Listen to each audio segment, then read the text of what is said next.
তুমাক বিচাৰি।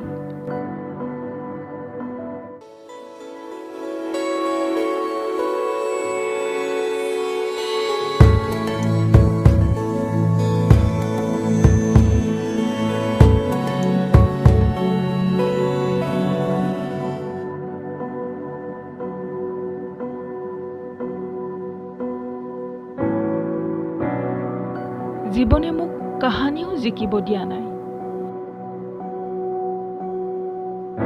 অথচ সংগ্ৰাম অব্যাহত আছে। সাহস লাগিব বহুত মোৰ দৰে সংগ্ৰাম কৰিবলৈ। প্ৰয়োজন সাপেক্ষে কৰিব লাগিব হয়তো অভিনয়ৰ। জীৱন থাকে মানে চলি থাকিব মোৰ এই যুঁজ। যিদিনা জিকিম সেইদিনাই চাগৈ হৈ পৰিম মই পৃথিৱীৰ আটাইতকৈ সুখী ব্যক্তি। সুখী মানে এইটো নহয় যে মই বহুতো ধন সম্পত্তিৰ গৰাকী হ'ম, অথবা আগতে নেদেখা ঠাই চাবলৈ পাম, অথবা কিবা নোখোৱা বস্তু খাবলৈ পাম। সেইবোৰ একোকে নালাগে মোক। আচলতে এটি সাংঘাতিক বস্তু বিচাৰি পাম মই তেতিয়া, এক ভীষণ মানসিক শান্তি, যাৰ সন্ধানত সদায়েই কৰি আহিছোঁ সংগ্ৰাম। সেই তাহানিৰ পৰাই। অথচ কি নাই মোৰ। কেতিয়াবা এনে লাগে যেন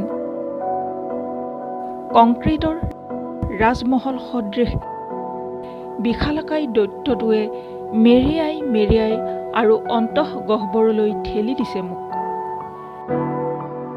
নীলা আকাশ ভাল পাব খোজা ছোৱালী মই।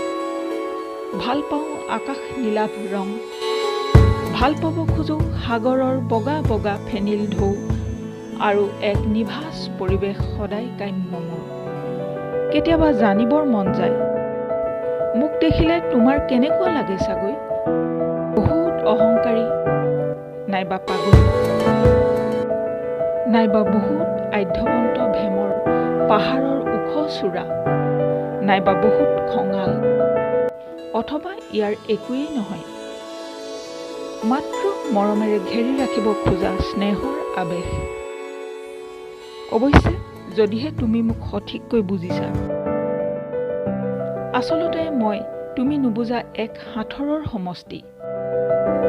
কেতিয়াবা ভাবোঁ সংগ্ৰাম, সংঘৰ্ষ, এই বিৰাট বিৰাট শব্দবোৰে সৰু কালিৰে পৰাই মোক আৱৰি ৰাখিলে কিয়? সংঘৰ্ষ কৰি কৰি অৱশেষত যদি হাৰি যাওঁ, তেতিয়া কিন্তু হৈ পৰিম মই এক বিৰাট মহাশূন্য, অস্তিত্ববিহীন, আৰু শুই পৰিম নীৰৱে নিদ্ৰাৰ কোলাত চিৰদিনলৈ। শান্তি তোমাক বিচাৰি।